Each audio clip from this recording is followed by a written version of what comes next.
Caros colegas senadores, caro presidente dessa sessão, senador Aníbal Diniz, nós, queridos telespectadores da TV Senado, ouvintes da Rádio Senado, um grupo de senadores, alguns dos quais estão aqui presentes, estivemos hoje na Procuradoria-Geral da República, senador Pedro Taques, para entregar ao procurador Rodrigo Janot uma representação relacionada às informações que desejamos que o Ministério Público apure relacionadas às operações envolvendo a Petrobras e a compra de uma refinaria nos Estados Unidos. Nesse aspecto, eu pessoalmente e o conjunto dos senadores, de que no ano eleitoral, uma CPI que eu acabei de assinar, o requerimento, é contaminada naturalmente pelo processo eleitoral. Independente disso, as questões não são excludentes. Aqui existem as forças entre maioria e minoria, oposição e governo, e, claro, esse embate vai se dar na Constituição ou não de uma CPI. Porém, uma ação do Ministério Público terá uma força diferenciada, institucional, com competência própria e adequada, no foro adequado, para que a Procuradoria-Geral da República e a titularidade desse processo está na mão do próprio Procurador-Geral Rodrigo Janot. Então, nós tomamos essa iniciativa, os senadores Randolfo Rodrigues, Rodrigo Hollenberg, Cristóvão Buarque, Jarbas Vasconcelos, Pedro Taques, Pedro Simão e esta senadora que vos fala. Então, penso que o caminho tomado foi o adequado, haverá uma investigação de forma responsável, adequada, dentro dos preceitos que a sociedade brasileira está aguardando nesses esclarecimentos. Como eu disse, isso não exclui a possibilidade, presidente, de termos ou não uma CPI, mista ou do Senado, e não são excludentes.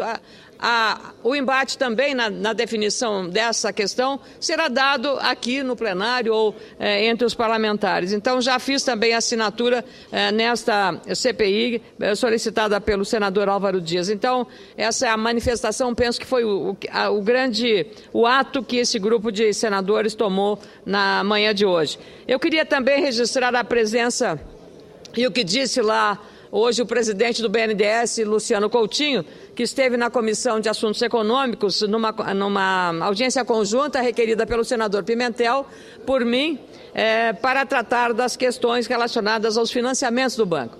Eu tinha particular interesse em saber se o volume de financiamentos que o BNDES dá para, por exemplo, logística em outros países, como é o Porto de Mariel, tem o mesmo peso no Brasil, ou seja, se Porto brasileiro está recebendo o mesmo recurso. Ao ser questionado, o presidente do BNDES disse que os projetos apresentados ao BNDES somam para o sistema portuário pouco mais de 19 bilhões de reais. Mas isso é projeto apresentado. Na hora da liberação, isso pode representar entre 9 a 10 bilhões de reais.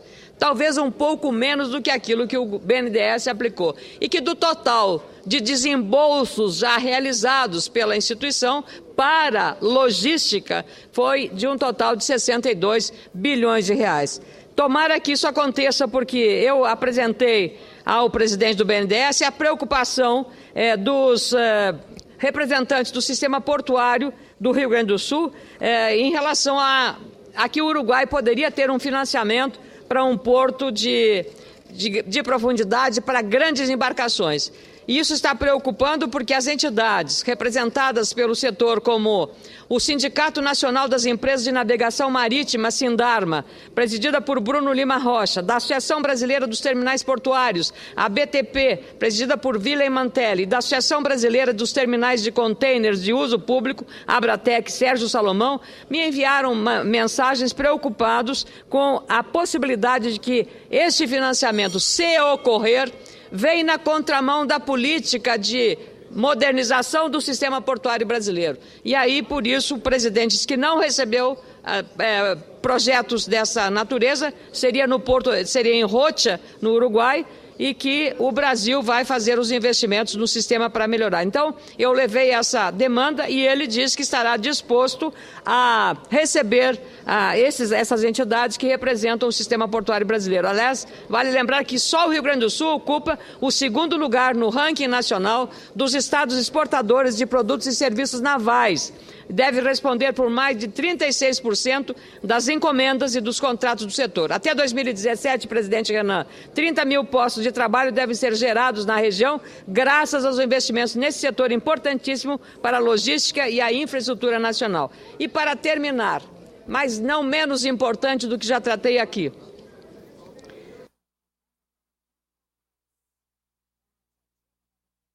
como parlamentar, senador Renan Calheiros, para não ser omissa e para não ser imoral, como disse a pianista Gabriela Monteiro, que é da Venezuela, que a neutralidade é imoral, e eu não quero nem ser omissa e nem imoral.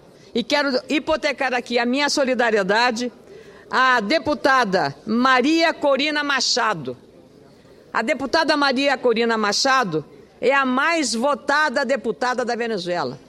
E ela foi cassada por um ato do presidente da Assembleia Nacional da Venezuela ontem, dizendo, sob o argumento extremamente vazio, de que ela havia participado como representante suplente do Panamá numa reunião da OEA, a Organização dos Estados Americanos. Não é uma justificativa para que o presidente de um poder legislativo casse o mandato da mais votada deputada da Venezuela.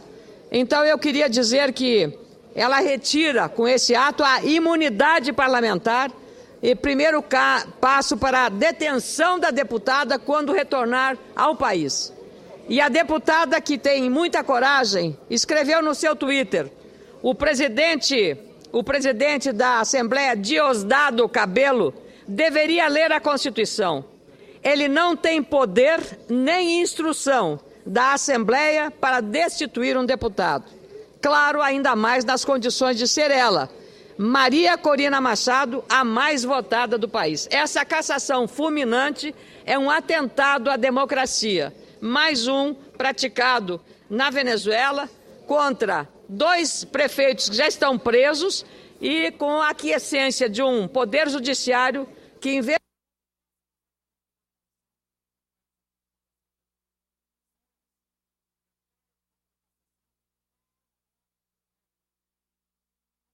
presidente, desculpa, o Poder Judiciário da Venezuela subordinado à vontade do Executivo. No Brasil, com muito orgulho, temos um judiciário independente que realmente faz jus à independência dos poderes, porque só a democracia séria tem essa independência.